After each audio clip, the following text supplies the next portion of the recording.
नमस्कार दोस्तों, मैं जेपी डांडिया आप सभी का आपके अपने YouTube channel dandiya electrical study पर एक बार फिर से स्वागत करता हूं। दोस्तों, आज के इस वीडियो में देखेंगे कि आरसी श्रेणी सर्किट क्या होता है। मतलब इससे पिछली वीडियो में आप लोगों ने देखा कि आरएल श्रेणी सर्किट क्या था। उसमें आप लोगों ने क्या देखा कि वोल्टेज, कुल वोल्टेज क्या होता है, कुल वोल्टेज का मान कैसे ज्ञात करेंगे, कुल प्रतिबाधा क्या होती है, कोस फाई का मान कैसे ज्ञात करेंगे, धारा वोल्टेज में क्या संबंध था, धारा वोल्टेज में पावर फैक्टर का मान क्या था, कालांतर का मान कितना था, सारी बातें देखी। और मेरे हिसाब से दोस्तों वीडियो आपको पसंद आया होगा और आपको अच्छी तरह समझ में आ गया होगा। फिर भी दोस्तों किसी प्रकार के यदि कोई कन्फ्यूज है, दिमाग में कोई डाउट है, तो आप कमेंट्स में जरूर लिखा करो कि सर हमें समझ में नहीं आया, या फिर आप लोगों ने बहुत अच्छा पढ़ाया। अपने विचार जरूर व्यक्त किया करो कमेंट्स में, वीडियो देखने के बाद, वीडियो देखने से पहले। जब भी आप देखते हो तो सबसे पहले आता है लाइक कर दिया। तो फिर आज के इस वीडियो में क्या देखेंगे कि आरसी श्रेणी सर्किट क्या होता है। मतलब कि देखेंगे एसी में आरसी श्रेणी सर्किट, श्रेणी परिपथ देखते हैं। इसमें क्या क्या प्रतिक्रिया होते हैं, फ्रीक्वेंसी का क्या प्रभाव पड़ेगा, धारा वोल्टेज में क्या संबंध होगा, प्रतिबाधा और अपने इसमें रेजिस्टेंस भी क्या संबंध होगा, कोस फाई का मान कैसे ज्ञात करेंगे, धारा वोल्टेज के बीच में कालांतर कितना होगा, इन सब के बारे में एक अच्छी तरह देखेंगे और वेक्टर डायग्राम के हिसाब से पूरी संपूर्ण बातें का अध्ययन करेंगे। तो अब देखो, मैं आपको एक सर्किट डायग्राम बना के दिखाता हूँ। इस सर्किट डायग्राम के अनुसार आप बताना कि क्या क्या होता है। देखो, आपने पिछली वीडियो देखा होगा, आपने सर्किट बनाया होगा तो याद होगा। देखो, ये सर्किट क्या है, ये रजिस्टेंस है। ये रजिस्टेंस संयोजित किया, फिर उसके बाद आप लोग कहोगे कि सर इसमें कैपेसिटर संयोजित कर दिया। दो चीज़ें आपने संयोजित कर दी। अब संयोजित करने के बाद देखोगे क्या देखेंगे, ये आपने सर्किट पूरा किया। पूरा करने के बाद इसमें आप क्या लगाओगे, एसी लगाएंगे, क्योंकि चैप्टर किसका पढ़ रहे हैं, एसी का पढ़ रहे हैं। ये एसी लगाया आप लोगों ने। एसी में वी यहाँ पे है, कहाँ पे है, वी यहाँ पे है। वी और वी बराबर होता है, देखो V M sine omega T, क्योंकि एसी की बात कर रहे हैं। ये मैक्सिमम है। ये धारा है, धारा क्या है, we I am sine omega T, ये धारा है क्योंकि एसी है। साइन ओमेगा टी ये क्या है, सी है। ये क्या है, आर है। किस में संयोजित है, श्रेणी में संयोजित है। अब देखो, यहाँ मैं इसके आर पार वोल्ट मीटर लगाता हूँ, तो ये वोल्ट मीटर क्या दर्शाता है, ये वोल्ट मीटर ये दर्शाता है कि इस रेजिस्टेंस के अक्रॉस कितना वोल्टेज होगा, वो दिखाएगा। एक वोल्ट मीटर में यहाँ लगा दूँ, उसके आर अब क्या बताएगा, ये वोल्ट मीटर क्या दर्शाएगा, ये वीसी दर्शाएगा कि इस कैपेसिटर के आर पार वोल्टेज का मान कितना है। और ये आपने कुल वोल्टेज लगा रखा है, ये धारा प्रवाहित है। इतना समझ गए। तो अब इस सर्किट में आप गौर से देखो, क्या लग रहा है आप लोगों को। इस सर्किट में लग रहा है कि इस सर्किट में किसी प्रकार का कोई इंडक्टेंस नहीं है। इस सर्किट में किसी प्रकार का कोई इंडक्टेंस प्रयोग नहीं होता है। तो सबसे पहली बात, एक एक पॉइंट टू पॉइंट लिखते जाना। इस परिपथ में कोई इंडक्टेंस प्रयोग नहीं किया जाता है, प्रेरक प्रयोग नहीं किया जाता है, नहीं किया जाता है। एक तो बात ये आती है, एक तो ये याद रखना। दूसरी बात देखो, पॉइंट टू पॉइंट लिखते जाना है। अब आगे क्या होता है कि इस परिपथ में क्या लगा रखा है, फिर तो लगा रखा रेजिस्टेंस व कैपेसिटेंस ही प्रयोग किए जाते हैं। कहाँ, इसमें रेजिस्टेंस व कैपेसिटेंस ही प्रयोग किए जाते हैं। एक बात यह, प्रयोग किए जाते हैं। और दोस्तों, मैं जितनी बातें बताऊंगा आप लोगों को, वो सारे एग्जाम से टच होने वाले हैं, एग्जाम में आ चुकी हैं, एग्जाम में आने की संभावना बनी रहती है। ऐसा कोई क्वेश्चन नहीं है जो कि एग्जाम में नहीं आया हो, ऐसा कोई क्वेश्चन नहीं है जो एग्जाम में आने की संभावना नहीं हो। मैं मोस्ट इंपॉर्टेंट बातें बताता हूँ, जीरो लेवल से बताता हूँ, लास्ट एंड तक अपने आईटीआई से संबंधित, अपने इलेक्ट्रिक से संबंधित जो भी क्वेश्चन होते हैं, जैसे कि आईटीआई की इलेक्ट्रिशियन एग्जाम मान लो, या किसी भी प्रकार के इलेक्ट्रिक से संबंधित कंपटीशन एग्जाम हो, वहाँ सब के सब क्वेश्चन आ चुके हैं। ऐसा कोई कन्फ्यूज नहीं होगा आपके दिमाग में। लेकिन कब ये जब होगा, जब आप वीडियो को पूरा देखोगे, जब आप वीडियो को लास्ट एंड तक देखोगे तो आपको अच्छी तरह समझ में आ जाएगा। अन्यथा बीच में छोड़ दोगे, स्किप कर दोगे, तो क्या होगा, आप लोग अधूरी रह जाओगे, आप लोग के दिमाग में कन्फ्यूज ही रह जाएगा, आप लोगों के दिमाग में कॉन्सेप्ट पूरा क्लियर नहीं होगा। तो आप उत्तर जब दोगे, अगर आंसर देने के लिए बैठोगे, तो आपको कन्फ्यूज ही आपको परेशान करेगा। इसलिए उस कन्फ्यूज को दिमाग में मत रखो, वीडियो को लास्ट एंड तक देखो कि आपको अच्छी तरह समझ में आ जाए और आप बेझिझक आराम से अपने क्वेश्चन का आंसर देकर अपनी सफलता को प्राप्त कर सकते हैं। तो अब देखो क्या होता है, आप लोगों ने इतना देखा कि आर सर्किट, आप लोगों ने सबसे पहले देखा था कि प्योर रजिस्टिव सर्किट में क्या था। जैसे इस अकेले की बात करूं तो ये था, इस अकेले को यदि मैं सर्किट में लगाता हूं तो इसमें क्या था, ये वी आर था, वी आर ये देखा था, वी आर, और ये आई आर है। इन दोनों में संबंध क्या था, इन दोनों में संबंध कि इन दोनों के बीच में कोई कलांतर नहीं था। वी आर और आई के मध्य कोई कलांतर था, ये इन फेज होते हैं। तो ये क्या चाहेगा कि ये धारा अपने इन फेज में रहे, और है भी बात सही कि इसके इन फेज ही होगी। लेकिन ये क्या चाहेगा, इस कैपेसिटर की बात देखो, ये कैपेसिटर लगाया, ये क्या था, वी सी, इस कैपेसिटर के आर पार वोल्टेज है, इसमें धारा प्रवाहित होगी, ये आई सी। ये कैपेसिटर क्या चाहता है, ये धारा वोल्टेज से आगे हो, कितने डिग्री आगे होती है, 90 डिग्री लैग होती है। याद रखना बात, कैपेसिटेंस सर्किट में धारा वोल्टेज से 90 डिग्री लीड होती है, 90 डिग्री लीड होती है। किससे, इस VC से लीड होती है, इस वोल्टेज से ये धारा 90 डिग्री लीड होगी। ये क्यों होगी, ये आप लोग जब प्योर कैपेसिटेंस सर्किट देखोगे, कि उसका वीडियो देखोगे, तो आप लोग अच्छे तरह समझ जाओगे कि ये किस प्रकार एनर्जी को स्टोर करता है, किस प्रकार एनर्जी को डिलीवर करता है, किस प्रकार धारा आगे प्रवाहित होती है, कितनी डिग्री आगे प्रवाहित होती है, क्यों डिग्री होती है, सब कुछ पढ़ा रखा है कि ताकि आपके मन में कोई कंफ्यूज नहीं हो। ठीक है। और दोस्तों वीडियो बहुत ही इंपॉर्टेंट है, क्योंकि इंपॉर्टेंट इसलिए है कि आगे जो AC के सर्किट आएंगे, उन सर्किटों में जैसे अपने AC की मशीन पढ़ेंगे, सिंगल फेज में कैपेसिटर भी प्रयोग किए जाएंगे, सिंगल फेज मोटर में कैपेसिटर प्रयोग किए जाएंगे, इंडक्शन मोटर में इंडक्टेंस होगा, वो लगाएंगे, सिंगल फेज मोटर में कैपेसिटेंस भी होगा, इंडक्टेंस भी होगा। तो उनमें पावर फैक्टर कैसे ज्ञात करेंगे, धारा का मान कैसे ज्ञात करेंगे, विद्युत धारा का विरोध कौन करेगा, ये सब बातें आएंगी। और फिर परीक्षा की दृष्टि से देखते तो इंपॉर्टेंट है, क्योंकि वो बातें तब बाद में आएंगी, उससे पहले यही अपना कन्फ्यूज मतलब उत्पन्न कर देंगे, तो फिर कैसे सोल्व करेंगे। इसलिए उन सब बातों को आगे अपने समस्या उत्पन्न नहीं हो, कन्फ्यूज नहीं हो, सब बातों को पढ़ने के लिए यही अपने सर्किट पढ़ रहे हैं। ठीक है। सर्किट में धारा क्या होगी, ये धारा लगा रखी है। अब धारा आप लोगों को पता सर्किट कौन सा है, ये सीरीज सर्किट है, सीरीज सर्किट है। कौन सा सर्किट है, और सीरीज सर्किट की विशेषता है आप लोग जानते हो। सीरीज सर्किट में धारा, सीरीज सर्किट में धारा पूरे परिपथ में समान होती है, चाहे कितने भी कंपोनेंट लगे हो। मान लीजिए कि यहाँ धारा 10 एम्पीयर है, तो क्या इसमें प्रवाहित धारा 10 एम्पीयर नहीं होगी, क्या इसमें धारा प्रवाहित 10 एम्पीयर नहीं होगी, बिल्कुल होगी, क्योंकि सीरीज सर्किट की विशेषता यही होती है कि संपूर्ण सर्किट में धारा का मान बराबर होता है। तो यहाँ क्या होगा, इस पूरे परिपथ में RC सर्किट में, RC श्रेणी सर्किट की बात करेंगे, RC श्रेणी सर्किट में, RC श्रेणी परिपथ में, RC श्रेणी संपूर्ण परिपथ में, संपूर्ण परिपथ में धारा I समान होगी। एक तो याद रखें, समान होगी। क्यों होगी, क्यों होगी, पूछ सकते क्यों होती है, क्योंकि R व C श्रेणी में संयोजित हैं, श्रेणी में कनेक्टेड हैं, इसलिए पूरे परिपथ में धारा समान होगी। तो मान कैसे निकाल सकते हैं, I बराबर IR इसमें से प्रवाहित धारा IR और IC इसमें से प्रवाहित धारा IC, तो IR बराबर IC, तीनों बराबर होंगे। चाहे आप कैसे भी मान ज्ञात करो, एक का मान ज्ञात करेंगे तो तीनों का मान ज्ञात हो जाएगा। ये तो थी इसमें धारा का मान। आगे देखें, आगे पॉइंट टू पॉइंट देखेंगे। अब इस परिपथ की वोल्टेज की बात करें, इस वोल्टेज की बात करें, इस टोटल वोल्टेज का मान कितना होगा। तो आप लोगों ने DC सर्किट देखा होगा, मैंने पिछले वीडियो में बताया था आप लोगों को, आप लोगों ने DC सर्किट देखा होगा। DC सर्किट में क्या था, मान लीजिए कि यहाँ 200 वोल्टेज लगाया आप लोगों ने, यहाँ 50 वोल्टेज है इस एक रेजिस्टेंस का, तो यहाँ क्या था, यहाँ 50 वोल्ट नहीं था, यहाँ 150 वोल्टेज था, दोनों को मिलाकर 200 वोल्टेज किया गया था। लेकिन इस AC सर्किट में ऐसा नहीं होता है। DC सर्किट में RMS मान और जो होता है वो RMS मान का योग होता है। जैसे कैसे, यहाँ RMS मान का योग कैसे होता है, VT बराबर VR प्लस VC, तीनों का योग था। लेकिन यहाँ ऐसा नहीं है, यहाँ AC में इन दोनों का वेक्टर योग होगा। तो इस परिपथ का कुल वोल्टेज कैसे ज्ञात करें, मैं आपको वेक्टर डायग्राम से समझाऊंगा, ऐसे नहीं, मैं आपको नहीं समझाऊंगा। पहले ये लिख लो कि इस सर्किट में कुल वोल्टेज बराबर, कुल वोल्टेज क्या होगा, इस वोल्टेज का इन दोनों का वेक्टर योग होगा। और वेक्टर योग मतलब इसका स्क्वायर करके रूट कर देते हैं तो वेक्टर योग निकल जाता है। तो वेक्टर योग कैसे दर्शाएंगे, इस परिपथ का कुल योग बराबर VR वेक्टर योग प्लस VC।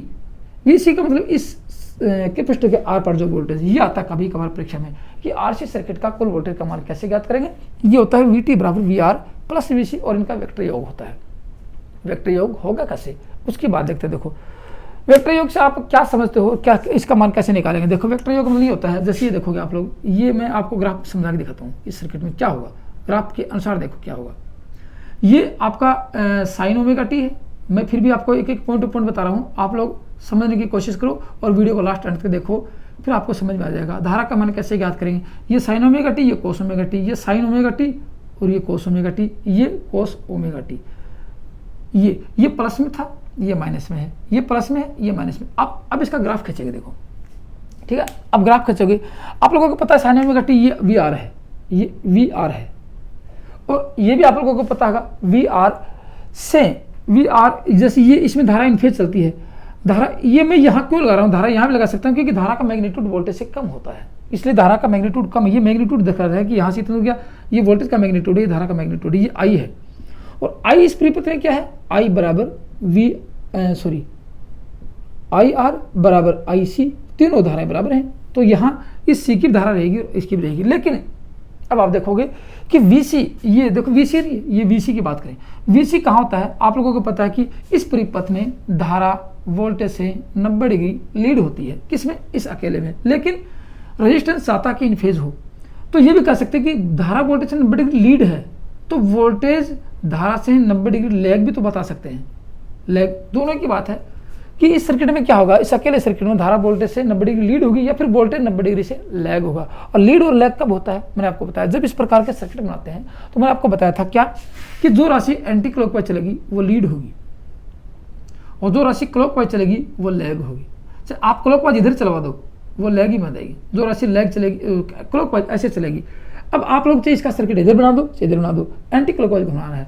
तो अब देखो मैं इसको एंटी क्लॉकवाइज घुमा देता हूँ, कैसे कि ये आ गया आपका VC, बता देता हूँ ये VC यहाँ पे है, गौर से देखना VC यहाँ पे है। अब कैसे चला, ये धारा आगे होगी तो ये एंटी क्लॉकवाइज चली धारा कैसे चल रही है, ये एंटी क्लॉकवाइज VC से एंटी क्लॉकवाइज 90 डिग्री आगे चल रही है। अब इस परिपथ का कुल वोल्टेज कैसे ज्ञात करें, देखो ये मैंने एंटी क्लॉकवाइज यहाँ चला दिया से, इसका मतलब कि धारा एंटी क्लॉकवाइज, इस वोल्टेज से धारा एंटी क्लॉकवाइज चल रही है, इसके तो इन फेज है, लेकिन इससे anti clockwise 90 degree anti clockwise, 90 degree anti clockwise है, गौर से देखना। तो फिर कैसे दिखाएंगे कि इस सर्किट में क्या होगा कि कुल वोल्टेज का मान, इसको यदि ग्राफ से खींचेंगे, ये ऐसे ग्राफ से खींचते चले जाएंगे, इसको ऐसे खींचेंगे ग्राफ से, तो यहाँ पे आके दोनों पॉइंट मिलते हैं, तो ये क्या होगा आपका, ये होगा V यहाँ पे होगा, यहाँ पे होगा। तो कैसे ज्ञात करें, इन दोनों का वेक्टर योग करेंगे कि V ये आपका ये है, ये V ये लाइन क्या है, V की है, ठीक है। तो V कैसे ज्ञात करेंगे, V ये होगा, तो V बराबर इन दोनों का वेक्टर योग करेंगे VR स्क्वायर प्लस ये स्क्वायर में और VC का स्क्वायर, ऐसे वेक्टर योग ज्ञात करेंगे इन दोनों का। ये क्या है, ये V है, ये क्या है, देखो इतनी दूर का यहाँ से, ये इतनी दूर का यहाँ से VC है, VC मतलब ये है, और ये यहाँ से इतनी दूर का यहाँ से ये VR है। तो ये हो गया आपका आधार, ये हो गया आपका लंब, ये हो गया करण, ये आधार हो गया। इसको मैं ऐसे दिखाता हूँ आपको, कैसे, इस प्रकार से दिखा देता हूँ। ये आपका हो गया क्या V, ये हो गया VR और ये हो गया VC, वेक्टर योग। इन दोनों के यदि समकोण त्रिभुज से को ज्ञात करते हैं तो क्या ये हो सकता है, तो इसका मान कैसे ज्ञात करेंगे, V बराबर हो गया VR का स्क्वायर प्लस VC का स्क्वायर। दोस्तों समझ में नहीं आता मेरे को जरूर बताना किस तरह आपने ये ऐसे कैसे क्या कर दिया। मैं सिर्फ इसके जो वेक्टर योग से इसका मान ज्ञात कर रहा हूँ, किसका, टोटल वोल्टेज का मान ज्ञात कर रहा हूँ। ये तो होगा इसका वेक्टर योग। तो किसी भी प्रकार से पूछा जाए कि इस परिपथ में इसका मान 3 वोल्टेज है और इसका मान 5 वोल्टेज है, गौर से सुनना, तो परिपथ का कुल वोल्टेज क्या होगा, तो इसका वेक्टर योग निकालेंगे। तो इसका वेक्टर योग में 3 3 9 और 5 5 25, ठीक है ना, और उनका वेक्टर योग करके निकाल देंगे। ये तो होता है इसका। फिर ऐसे देखो यहाँ से लिख देंगे कि 4 में है, तो 4 चौके 16 और 3 3 9 16 9 25, इसका मान 5 वोल्टेज हो जाएगा। ऐसे ये देखना, ऐसा नहीं कि तीनों को जोड़ के बाहर अपने 7 वोल्टेज, नहीं 5 वोल्टेज होगा। ये ऐसी सर्किट में यही विशेषता पूछी जाती है और काफ़ी बार 1-2 न्यूमेरिकल भी आ जाते हैं कि ऐसी सर्किट में करंट वोल्टेज का मान कैसे क्या करेंगे। देखो आप इसे वेक्टर डायग्राम से समझ रहे हो, ये क्या है, वेक्टर डायग्राम है। अब इससे समझ रहे हो कि ये धारा इस वोल्टेज से, पहले इससे तो 90 डिग्री थी, इससे तो 90 डिग्री थी आगे, लेकिन अब कुल वोल्टेज का ये आ गया, तो इस धारा में और इसमें क्या संबंध हो गया। इन दोनों की बात करें कि टोटल वोल्टेज धारा में क्या संबंध, टोटल वोल्टेज तो आपका ये आ गया, तो क्या कह सकते हैं कि टोटल वोल्टेज से धारा 90 डिग्री लीड है, नहीं, धारा 90 डिग्री लीड नहीं है। तो ये कह सकते हैं कि आरसी सर्किट में, कौन से में, आरसी श्रेणी सर्किट में धारा वोल्टेज से 90 डिग्री लीड नहीं होती है। 90 डिग्री तो VCC थी, लेकिन अपन कुल वोल्टेज इससे की बात करें, इससे धारा 90 डिग्री लीड नहीं, तो कितने डिग्री लीड है, ये कह सकते हैं ये 0 डिग्री था यहाँ पे, ये क्या है, यहाँ पे 0 डिग्री था और ये 90 डिग्री इसके बैक दिशा मान लेते हैं। तो इन दोनों के बीच में कोण का मान कितना हो गया, दोनों 0 और 90 के मध्य रहेगी। तो ये कह सकते हैं कि आरसी श्रेणी सर्किट में धारा वोल्टेज से 90 डिग्री से कम लीड होती है। याद रखने वाली बात आ गई, इस वोल्टेज में धारा लिख दो, इस परिपथ में धारा I वोल्टेज से, किससे, वोल्टेज से, मैंने VC का नाम नहीं लिया, मैंने वोल्टेज से लाया। अब इसकी बात करेंगे तो क्या कह सकते हैं, इससे तो 90 डिग्री लीड हुई, कुल वोल्टेज की बात करेंगे, वोल्टेज से 90 डिग्री से कम लीड होगी, अग्र होगी। याद रखना बात, काफी बार पूछा कि इस सर्किट में धारा वोल्टेज से कितने डिग्री लीड होगी, 90 डिग्री से लीड होगी, अग्र होगी, कितने, 0 व 90 डिग्री के मध्य, कितना भी हो सकता है, वो इसके ऊपर डिपेंड करता है, इसका मान कितना है। याद रखना बात। तो इस वेक्टर डायग्राम से आप और क्या समझते हो कि धारा वोल्टेज, आप इसका मैं ग्राफिक डायग्राम दिखाता हूँ आपको, कैसे देखो, ये ऐसे ये इसका टाइमलाइन है omega T, sine omega T, इसकी बात कर लेते हैं। तो इधर मैं इस वोल्टेज को खींच देता हूँ यहाँ पे, ये वोल्टेज है। अब बताओ क्या इस परिपथ में वोल्टेज धारा से लीड है कि लीड वोल्टेज की पूछा जाए, धारा तो लीड है लेकिन क्या वोल्टेज लैग नहीं है? वोल्टेज लैग होता है, धारा लीड होती है। और यदि आरएल सर्किट की बात की जाए तो वोल्टेज लीड होता है, धारा लैग होती है, यहाँ वोल्टेज लैग है। तो ये कैसे, ये देखो अब 90 डिग्री से कम, इसका 90 डिग्री ये है, इसका 90 डिग्री ये है और इसका 90 डिग्री ये, इधर से बैक साइड में 90 डिग्री ये है। तो धारा कितनी होगी? धारा लीड होगी। लीड का मतलब धारा यहाँ से चलेगी, पहले धारा यहाँ से चल के आएगी और ये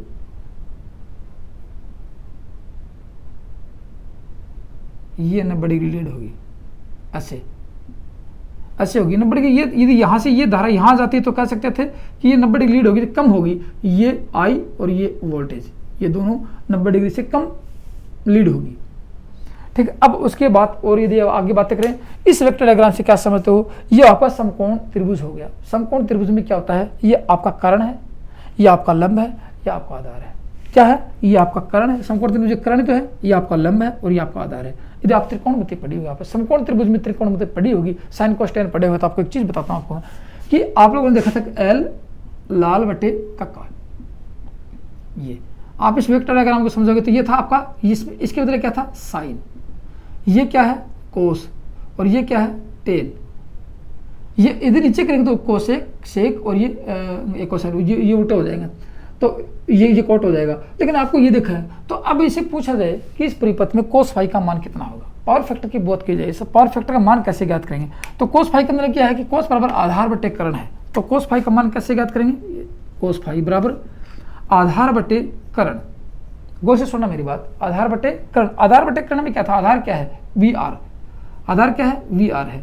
कर्ण क्या है? वी है। तो कोस पाई का मान वी आर बटे वी से भी याद कर सकते हैं। काफी बार पूछा जाता है, आप लोग सिर्फ एक याद करते हो, आर अपॉन जेड कोस पाई होता है। नहीं, वी आर में वी का यदि भाग डिवाइड कर देते हैं तो आपको क्या मिल जाएगा? पावर फैक्टर मिल जाएगा। लेकिन कितना मिलेगा? 90 डिग्री से कम लीड मिलेगा। ये 90 डिग्री से कम लीड मिलेगा आपको पावर फैक्टर। लेकिन मैंने आपको बताया पावर फैक्टर 4 प्रकार के होते हैं, ये था आपको बताया।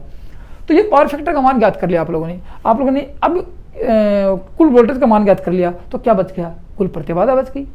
वेक्टर डायग्राम से कुछ कुल प्रतिबाधा ज्ञात करेंगे, फिर साइन थीटा का मान ज्ञात करेंगे, फिर आप लोगों की फ्रीक्वेंसी का इस परिपथ पर क्या प्रभाव पड़ेगा वो ज्ञात करेंगे, फिर देखेंगे कि टाइम कांस्टेंट क्या होता है। दोस्तों वीडियो बहुत इंपॉर्टेंट है, एक एक पॉइंट टू पॉइंट जो मैंने आपको बताया है वो परीक्षा में सारी बातें आई हुई हैं। सारे के सारे क्वेश्चन इस परीक्षा में जो मैंने पढ़ा है इसके ऊपर आ चुके हैं और आने की संभावना हरदम बनी रहती है। बस क्वेश्चन का उल्टा सोटा जरूर कर देते हैं, लेकिन प्रश्न यही छपते हैं आगे। इसलिए वीडियो को लास्ट एंड तक देखो कि आपके सारे कंफ्यूज दूर हो जाएं और आप अच्छी तरह समझ जाओ। अब आगे और क्या देखेंगे कि इस परिपथ में कुल प्रतिबाधा क्या होती है, वो भी फॉर्मूले आपको बताता हूं कि किस प्रकार फॉर्मूले क्रिएट होते हैं। इस परिपथ में कुल प्रतिबाधा की बात करें, यह निकाल देता हूं कि कुल प्रतिबाधा कैसे ज्ञात करेंगे। कुल प्रतिबाधा, प्रतिबाधा को हिंदी में ये प्रतिबाधा को अंग्रेजी में कहते हैं इंपीडेंस। इंपीडेंस, टोटल इंपीडेंस कैसे ज्ञात करेंगे? अब आप लोगों को पता है इंपीडेंस किसे कहते हैं, मैं बार बार बता चुका हूँ, पिछले वीडियो में बताया था। उससे पहले मैंने इंपीडेंस का एक ट्रेंगल के हिसाब से पूरा इंपीडेंस बताया था, पूरे सर्किट का। पूरे ऐसी परिपथ में इंपीडेंस क्या होगा, किस प्रकार इंपीडेंस के फॉर्मूले होंगे, कैसे ज्ञात करेंगे, मैंने आपको बताया था, फिर भी मैं आपको बता देता हूँ। देखो इंपीडेंस क्या होता है, इस ट्रेंगल से ज्ञात करें। इस ट्रेंगल से बात है, देखें कि ये क्या है, ये वी आर है, इसका मतलब यहाँ आर है, ये आर है, ये इसका मतलब ये क्या है, ये अक्षी है, ठीक है ना। ये आर था, ये वी सी है, यहाँ क्या है देखो अक्षी है, यहाँ क्या है आर है, ये टाइमलाइन में आर है, यह अक्षी है, क्योंकि ये 90 डिग्री लीड है। तो अब इन दोनों के बीच की बात की जाए तो ये आता है यहाँ पे निकल के जेड आता है, ये जेड आता है। इसका मतलब ये हो गया कि आप लोग देखोगे कि आर एल सी तीन अपने पास लोड आते हैं एसी सर्किट में, एसी फंडामेंटल 3 लोड आते हैं। ये रेजिस्टिव लोड है, ये इंडक्टिव लोड है और ये कैपेसिटिव लोड है। यदि अकेला आर लगता है तो विद्युत धारा का विरोध रेजिस्टेंस करता है, यदि अकेला एल लगता है तो फिर कहते हैं विद्युत धारा का विरोध अक्सल करता है, यदि सी लगता है तो विद्युत धारा का विरोध अक्षी करता है। लेकिन तीनों में से 2 लग जाते हैं, कोई भी 2, आर के साथ एल श्रेणी में लग जाओ, आर के साथ सी श्रेणी में लग जाओ, फिर तीनों एक साथ लग जाएंगे, एल सी से लग जाओ, तो विद्युत धारा का विरोध कौन करेगा पूछा जाए। यह न तो आर कर सकता न अक्सल कर सकता, तो विद्युत धारा का विरोध कौन करेगा, इन दोनों में से करेगा आपको जेड। जेड का मतलब जहां भी 2 राशियां होती हैं इस प्रकार की तो वहां जेड करता है। जेड मतलब विद्युत धारा का विरोध प्रतिबाधा करती है। तो विद्युत धारा के विरोध ये भी प्रतिबाधा, देखो ये प्रतिबाधा करेगी, तो इसकी इकाई भी ओम होगी, इसकी इकाई भी ओम, इसकी इकाई भी ओम, इसकी इकाई भी ओम। मैंने आपको अच्छी तरह पहले बढ़ा दिया है। तो इसकी इकाई ओम रहेगी, लेकिन विद्युत धारा का विरोध कौन करेगा? नहीं तो आर करेगा, नहीं एक्सल करेगा, लेकिन जेड करेगा। तो जेड का मान कैसे ज्ञात करेंगे? इसका मतलब हो सकता है जेड क्या होता है, जेड होता है जेड बराबर ये आर और ये एक्सल, दो तो है, इन दोनों को जोड़ेंगे, इन दोनों को जोड़ेंगे, जोड़ के क्या मिलाएंगे? जेड बनाएंगे। लेकिन ऐसा सीधा नहीं जोड़ेंगे, इसको वेक्टर योग कहेंगे। तो ये सॉरी सी है, ये सी है। तो ये क्या है? एक्सी बराबर क्या आप लोगों ने देखा? एक्सी बराबर क्या था? एक्सी बराबर 1/2πfc या फिर 1/ω/c। ये एक्सी के सूत्र फॉर्मूले हैं, इसका इकाई ओम होती है। इसकी बात करेंगे, इसका मान कैसे ज्ञात करेंगे? इसका मान करेंगे कि जेड बराबर वेक्टर योग से आर व एल, आर व एक्सी का वेक्टर योग होता है। तो जेड बराबर ये लिख सकते हैं क्या? जेड बराबर लिख सकते हैं जेड वेक्टर योग बराबर आर वेक्टर योग प्लस एक्सी वेक्टर योग, ये इसका फॉर्मूला होता है। इलेक्ट्रॉन वेक्टर योग होगा कैसे, वो इस फॉर्मूले के अनुसार ज्ञात करेंगे। ये आर है, देखो ये क्या है इतनी दूर का, ये आर है, ये तो ये आर है, यहाँ से आर, ये इतनी दूर में क्या है, देखो ये अक्षी है, ये अक्षी, और ये क्या है, ये आपका होगा जेड। ये तो अब इसका वेक्टर योग ये निकालेंगे, ये क्या है, जेड है, और ये क्या है, एक्सी है। ठीक है, और मैंने आपको इम्पीडेंस त्रिभुज पढ़ाया था, आपको अच्छी तरह समझ में आ गया होगा, लेकिन फिर भी बताता हूँ कि जेड बराबर क्या लिख सकते हैं। इस फॉर्मूले को आगे याद करें। जेड बराबर होता है कि आर स्क्वायर प्लस एक्स का स्क्वायर का रूट, ये इसका वेक्टर योग होता है। ठीक है, वेक्टर योग ये हो गया। तो कुल परिपथ की प्रतिबाधा, परिपथ की कुल प्रतिबाधा ज्ञात कैसे करेंगे कि रेजिस्टेंस व कैपेसिटिव रिएक्टेंस का वेक्टर योग प्रतिबाधा कहलाती है। लिख लेना, रेजिस्टेंस व कैपेसिटिव रिएक्टेंस अर्थात आर व एक्सी का वेक्टर योग प्रतिबाधा कहलाती है। प्रतिबाधा इसका मान ज्ञात कर सकते हैं। लेकिन दोस्तों एक बात और आ गई, यदि यहाँ प्रतिबाधा आते हैं, देखो यहाँ क्या है, जेड है, यहाँ क्या है, एक्सी है, यहाँ क्या है, तो कोस फाई का मान कैसे ज्ञात करेंगे? वो तो था वोल्टेज के आधार पर कोस फाई का मान ज्ञात करना, लेकिन यहाँ पूछा जाए कि इन तीनों के आधार पर कोस फाई पावर फैक्टर कैसे ज्ञात करेंगे? और पावर फैक्टर पता आपको क्या है, ये आधार बटे करण है। तो यहाँ आधार क्या है, देखो यहाँ आधार आर है और करण क्या है, जेड है। तो कोस फाई का मान कैसे ज्ञात कर सकते हैं? यहाँ कोस फाई बराबर आर अपॉन जेड होता है, जो कि आप शुरू में पढ़ते हो कि रेजिस्टेंस व इम्पीडेंस का अनुपात कोस फाई कहलाता है। कोस फाई का अधिकतम मान कितना होता है, 1 होता है। लेकिन यहाँ अधिकतम मान 1 कब होता है, जब करंट व वोल्टेज के बीच का कोण 0 डिग्री होता है, तब इसका अधिकतम मान होता है। लेकिन यहाँ क्या करंट व वोल्टेज के बीच का मान 0 डिग्री है? नहीं, बीच का कोण 0 डिग्री नहीं है। तो कितना है, 0 से 90 के मध्य है। इसका मतलब कुछ ना कुछ इसका मान अवश्य होगा। ठीक है, इसका कुछ ना कुछ मान अवश्य होगा। तो दो फॉर्मूले आपके पास आ गए, एक तो कोस फाई का ये आ गया आर अपॉन जेड, और दूसरा आया था वी आर अपॉन आर। दो फॉर्मूले आ गए आपके पास। तो दोस्तों ये तो था आपका क्या कि आरसी सर्किट में पावर फैक्टर कैसे ज्ञात करते हैं, प्रतिबाधा कैसे ज्ञात करते हैं, वेक्टर योग से के अनुसार कैसे इसको समझ सकते हैं, फिर पावर फैक्टर के आधार पर पावर फैक्टर का मान कितना होगा, इसी के आधार पर ये था। तो दोस्तों ये तो थी बात इनकी। अब आप लोग देखोगे कि यहाँ तो पावर फैक्टर का मान 1 था, यहाँ अधिक है, तो 0 व क्योंकि ये क्या चाहता है कि करंट लेगिंग अपने इनफेज चले, और ये क्या चाहता है कि करंट 90 डिग्री लीड चले। तो इन दोनों के बीच में आ गई, इसलिए ये क्या बच गया, ये कोण बच गया बीच का, ये कोण, जो ये कोण बचता है ये ही पावर फैक्टर कहलाता है। करंट और वोल्टेज के बीच का कोण ये ही पावर फैक्टर कहलाता है। अब देखो और क्या बचा, इसके अंदर ये बच गया कि इस परिपथ में, कौन से में, आरसी परिपथ में फ्रीक्वेंसी का क्या प्रभाव पड़ता है, क्योंकि एसी सर्किट तो है, और एसी सर्किट में क्या मिलेगा आप लोगों को, एसी सर्किट में मिलेगा आपको फ्रीक्वेंसी। यदि फ्रीक्वेंसी के मान का उतार चढ़ाव कर दें, फ्रीक्वेंसी घटा दें, फ्रीक्वेंसी बढ़ा दें, तो कौन कौन सी राशियाँ इफेक्टिव होंगी, कौन कौन सी राशियों पर प्रभाव पड़ेगा, कितना प्रभाव पड़ेगा, क्यों पड़ेगा, उसकी बात कर लेते हैं। तो अब देखेंगे इसके अंदर क्या देखेंगे कि फ्रीक्वेंसी का क्या प्रभाव पड़ेगा। मैं फ्रीक्वेंसी के प्रभाव की बात बताता हूँ यहाँ पे, बस इतना देखो। फ्रीक्वेंसी का मतलब ये होता है कि इस परिपथ में फ्रीक्वेंसी का प्रभाव एफ, आवर्ती का प्रभाव कहाँ होता है। अब आप लोग समझ सके हो कि आवर्ती का प्रभाव ये होता है कि एक्सी बराबर एक्सी समानुपाती 1/f होता है। एक्सी समानुपाती 1/f होता है। इसका मतलब कि एक्सी का मान कब बढ़ेगा, जब f का मान घटेगा। एक्सी का मान कब घटेगा, जब f का मान बढ़ेगा। ये तो यहाँ 1% यदि फ्रीक्वेंसी के साथ छेड़छाड़ करते हैं तो इसका मान प्रभावित होता है। और इसका मान प्रभावित होता है तो कौन कौन सी राशियाँ प्रभावित होती हैं, जो कि परीक्षा में पूछे जाते हैं कि फ्रीक्वेंसी बढ़ाने से प्रतिबाधा पर क्या प्रभाव पड़ेगा, धारा पर क्या प्रभाव पड़ेगा, करंट और वोल्टेज के बीच की डिग्री पर क्या प्रभाव पड़ेगा, पावर फैक्टर पर क्या प्रभाव पड़ेगा, अक्षी का मान बढ़ाने से, अक्षी का मान घटाने से। तो उसको देख लेते हैं, यहाँ से बताता हूँ आपको, पॉइंट टू पॉइंट लिख लेना एक बातें गौर से। तो ये होता है, देखो यहाँ से एफ, एफ का मान बढ़ाएंगे तो सबसे पहले कौन प्रभावित होगा, इसमें यदि एफ का मान यहाँ बढ़ाते हैं सबसे पहले ये, क्योंकि ये तो कांस्टेंट होता है तो लिख सकते हैं कि आर तो क्या रहेगा, कांस्टेंट रहेगा। फ्रीक्वेंसी से, फ्रीक्वेंसी पर बढ़ाने से आर के ऊपर कोई प्रभाव, प्रतिरोध पर कोई प्रभाव नहीं पड़ेगा, प्रभावित होगी तो ये होगी। अब ये क्या होगा, फ्रीक्वेंसी बढ़ाने से अक्षी का मान घटेगा, ये समझ चुके हो आप लोग। अक्षी का मान घटेगा, अब लागू कि अक्षी का मान घट रहा है, देखो गौर से, ये अक्षी का मान पहले यहाँ था, ठीक है ना, अक्षी का मान अब यदि ये यहाँ तक घटता है तो ये देखो क्या क्या प्रभावित होता है, अक्षी का मान और घट जाएगा, अक्षी का मान और घट जाएगा, अक्षी का मान और घट जाएगा। अक्षी का मान घट रहा है तो जेड का मान भी घट रहा है, ठीक है, क्योंकि जेड बराबर क्या था, आप लोगों ने देखा कि जेड बराबर ये था कि जेड बराबर आर स्क्वायर प्लस अक्ष स्क्वायर का रूट। यदि ये घटेगा, इसका मान कम होगा तो ये अवश्य घट जाएगी, तो क्या लिख सकते हैं, ये जेड का मान बिल्कुल घटेगा, प्रतिरोध प्रतिबाधा का मान घट जाएगा। अब देखो ये मान कम किया, आप इसको काट काट के देखते हैं, ऐसे मान कम किया तो क्या कोण का मान कम नहीं हो रहा है, कोण का मान कम हो रहा है, करंट और वोल्टेज के बीच की डिग्री का मान कम हो रहा है। कह सकते हैं कि सबसे पहले धारा के जेड का मान घटता है, इस परिपथ में देखो यदि धारा का विरोध कम होगा जेड बराबर तो धारा बढ़ेगी, यदि जेड का मान घटता है तो धारा का मान अवश्य बढ़ेगा। धारा का मान बढ़ता है, इसका मतलब पावर फैक्टर बढ़ रहा है, मैंने कहा होता कि पावर फैक्टर यदि बढ़ता है तो धारा का मान क्या होता है, बढ़ता है। तो अब यहाँ क्या होगा, पावर फैक्टर भी प्रभावित होगा। पावर फैक्टर क्यों प्रभावित होगा, उससे पहले देखो पावर फैक्टर की थीटा, करंट और वोल्टेज के बीच का कोण, ये क्या है थीटा, थीटा डिग्री क्या है इन दोनों के बीच में, करंट और वोल्टेज के बीच का कोण क्या होगा, बढ़ेगा, सॉरी घटेगा, धीरे धीरे घट रहा है, करंट और वोल्टेज के बीच का कोण घटेगा तो पावर फैक्टर अवश्य बढ़ेगा, पावर फैक्टर बढ़ रहा है। ये तो थी बात इसकी। अब परीक्षा में प्रश्न कैसे पूछे जाते हैं कि यदि फ्रीक्वेंसी का मान को बढ़ा दिया जाए तो प्रतिबाधा पर क्या प्रभाव पड़ेगा। अब देखो फ्रीक्वेंसी बढ़ाई, प्रतिबाधा घट गई, कौन से में, आरसी श्रेणी सर्किट में। क्यों, क्योंकि अक्षी का मान प्रभावित होता है फ्रीक्वेंसी से, अक्षी का मान, तो इसलिए कहते हैं फ्रीक्वेंसी बढ़ाते हैं तो फिर धारा पर क्या प्रभाव पड़ता है, धारा बढ़ जाएगी।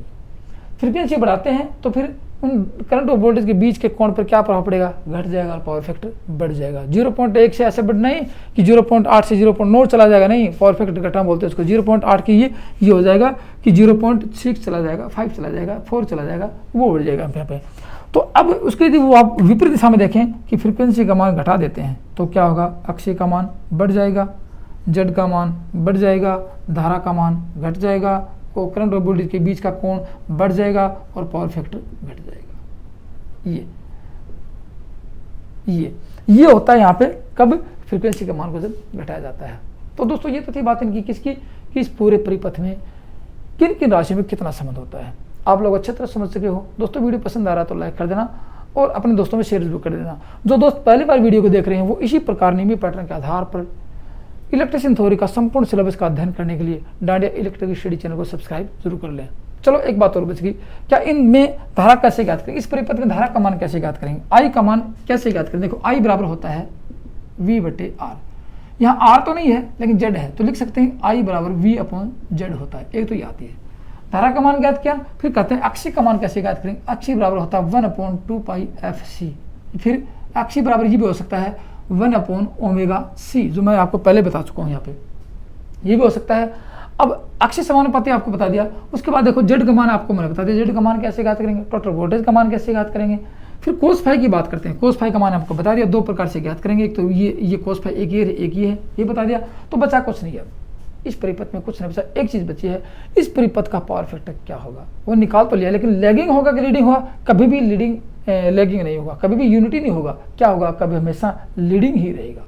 इस परिपथ का कुल पावर फैक्टर क्या रहेगा, पावर फैक्टर बराबर लीडिंग ही रहेगा, लीड ही रहेगा, घटेगा कभी नहीं, ये लीड ही रहेगा हमेशा। एक तो बात आती है, उसके बाद में एक लास्ट एंड चीज बच गई जो कि परीक्षा में बहुत काफी बार कंफ्यूज करने वाली आती है, जो कि परीक्षा में आते आते भी गलत कर देते हैं। क्यों, क्योंकि अपने को पता ही नहीं है। तो क्या कहेंगे, इस परिपथ में आरसी श्रेणी सर्किट में टाइम कांस्टेंट क्या होता है। टाइम कांस्टेंट का मतलब इसमें धारा लीड करेगी, इसमें धारा लीड करेगी, कितने समय में आके धारा कांस्टेंट हो जाएगी, कौन से समय में आगे धारा बीच में, जैसे कि 10 डिग्री लीड कर रही है, 20 डिग्री लीड कर रही है, तो कितने समय में आगे लीड करके रुक जाएगी, तो उसको कहते हैं टाइम कांस्टेंट। तो टाइम कांस्टेंट किसी इस परिपथ में टाइम कांस्टेंट आरसी सर्किट में काफी बार पूछा जाता है, टाइम कांस्टेंट क्या होता है। टाइम कांस्टेंट होता है जिसको टाउ से दर्शाते हैं, टाउ जिसको होता है टाउ, जिसको टाउ बोलते हैं, TAU टाउ बोलते हैं, जिसका टाइम कांस्टेंट RC होता है। वो LC सर्किट में क्या था, RL और R था, यहाँ RC होता है, होता नहीं होता है, RC होगा। जिसको टाउ बोलते हैं। टाइम कांस्टेंट काफ़ी बार प्रश्न पूछा जाता है कि टाइम कांस्टेंट क्या होता है। दोस्तों ये तो था आपका आरसी श्रेणी सर्किट। अगले वीडियो में क्या देखेंगे, एलसी श्रेणी सर्किट देखेंगे, तो जो बहुत ही इंपॉर्टेंट है क्योंकि वहाँ रेजोनेंस सर्किट का निर्माण होगा। क्योंकि फ्रीक्वेंसी उतार चढ़ाव से किन किन राशियों पर प्रभावित होगा क्या, जहाँ आपने फ्रीक्वेंसी का उतार चढ़ाव किया तो क्या कंडीशन हुई, वहाँ भी यही कंडीशन उत्पन्न होगी, जो कि बहुत इंपॉर्टेंट है। परीक्षा में उसमें से क्वेश्चन आने की संभावना लगभग बनी रहती है। तो दोस्तों आज की वीडियो में सिर्फ इतना ही था। थैंक यू, धन्यवाद।